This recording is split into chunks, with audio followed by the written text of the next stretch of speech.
Salut à tous et bienvenue à vous dans cette deuxième vidéo étagère ou poubelle dans laquelle je critique des films qui sont sortis en 2021 mais que je n'ai pas pu voir plus tôt et que donc je n'ai pas pu inclure dans mes tops et flops.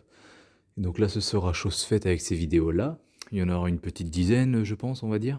Et aujourd'hui je vais vous parler de l'un de mes Marvel préférés, l'un des meilleurs selon moi, ça y est c'est dit, c'est chose faite. Je l'ai vu 2 fois.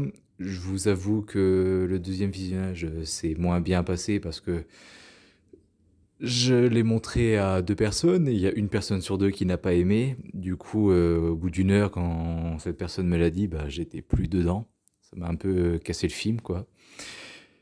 Ça me faisait chier, clairement, que la personne n'aime pas donc du coup, j'étais dégoûté, j'étais plus du tout dedans donc c'est vrai que j'ai pas vraiment apprécié mon second visionnage mais je l'adore. Il est génial, on dirait même pas un Marvel en plus, enfin, que ce soit sur le fond ou la forme, c'est pas du tout un Marvel et du coup ça m'étonne pas qu'il soit autant détesté mais moi je l'adore, je suis désolé. Je comprends parce que il y a beaucoup de langues étrangères, il y a du texte au début, il y a des sous-titres longtemps dans le film, il y a pas mal de sous-titres du début à la fin du film, surtout qu'en plus il y a une sourde dans le film donc un peu à cause d'elle. Là, c'est sûr, il y en aura tout le temps avec les Éternels. Donc voilà, il faut lire, il faut lire, il faut lire. Et pour le spectateur américain lambda, moyen, bah, c'est chiant. Mais enfin, moi, j'ai adoré. J'ai adoré ce film, j'ai adoré tous les personnages, j'ai adoré les enjeux, j'ai adoré l'histoire, leur histoire à eux, les retournements, parce qu'il y en a quand même deux, on va dire. La fin, putain de merde. Je veux dire, ce combat avec... comment dire? Pour ceux qui ne l'ont pas vu, il y a un truc qui sort de l'eau et c'est génial. J'ai été vraiment impressionné. C'est la première fois que qu'un film Marvel me retourne autant. Point de vue image, bien sûr. Mais sinon, vraiment, j'ai tout aimé. J'ai aimé les plans, l'action, la photographie du film. Putain, Marvel qui tourne dans un vrai décor et pas un décor gris. Enfin, un vrai décor, je veux dire, des vraies lumières et pas des lumières toutes grises, un peu comme le tarmac à la con là dans Civil War où enfin tu sens vraiment qu'ils ont attendu tous les jours où il faisait gris pour pas qu'il y ait de feu de raccord avec le soleil, ce qui peut être pas mal, au moins ils se font pas chier et puis ça passe plus vite, enfin voilà. T'es pas obligé d'attendre entre 12 heures et 16 heures pile au moment où il y a le même soleil, enfin partout, enfin voilà. Comment dire, je comprends leur logique, mais enfin ça fait une scène moche quoi, grise, morne, c'est mort quoi. Donc là, ils filment vraiment dehors. Il y a aussi des fonds verts dégueulasses, hein, mais ils filment vraiment dehors, dans des vrais décors avec de vraies lumières qui ont de la couleur, et ça fait plaisir.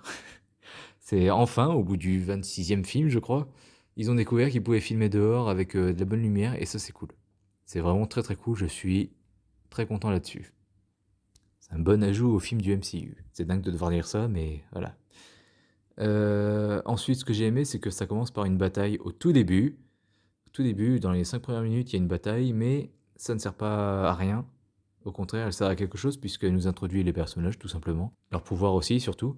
Et là où plein de films commencent par une baston parce qu'ils savent pas comment commencer autrement, généralement, cette baston ou scène d'action commence forcément le film. Genre directement, en fait. T'as pas de scène d'introduction avant, c'est directement, t'es plongé dans l'action et c'est un peu chiant parce que, en soi, j'ai rien contre, mais c'est toujours la même chose, toujours redondant. Et puis à chaque fois, c'est juste pour lancer l'intrigue directement. Donc c'est un peu chiant quoi. Je veux dire, Avengers 2 c'était ça, Captain America 2 et 3 pareil c'était ça, c'était pour lancer l'intrigue. Changer de recette, bordel de merde.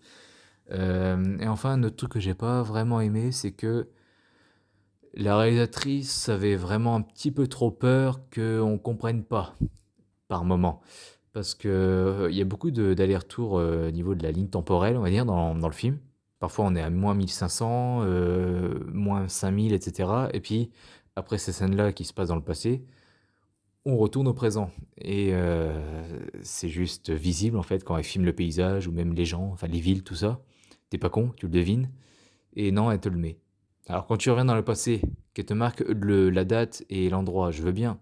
Mais quand on revient dans le présent, qu'elle note le lieu avec le synthé, je veux bien, mais la date est toujours répétée de nos jours, de nos jours, de nos jours.